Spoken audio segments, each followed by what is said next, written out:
عجبكم لا تنسوش اللايك وزر الجرس. ليتس جو. الآن سوف نبدأ بالمباراة لدى المنتخب اليمني والسعودي.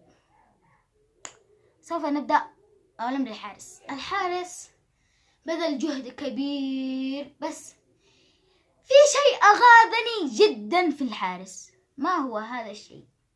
الشيء الذي أغاظني بهذا الحارس خاسر وبيضحك، هدف عليه بيضحك، بذل جهد كبير جدا بس هدف وقد خاسر وهو داري وبيضحك.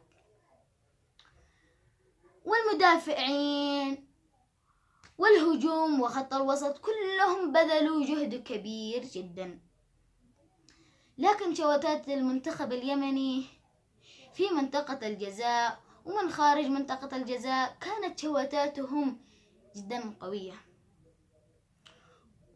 وأنا أتمنى من الله إن اليمن إن شاء الله تفوز على المنتخب العماني 3-0. اكتبوا لي يا متابعيني، كم تتخيلون المنتخب اليمني سيهدف على عمان أهداف؟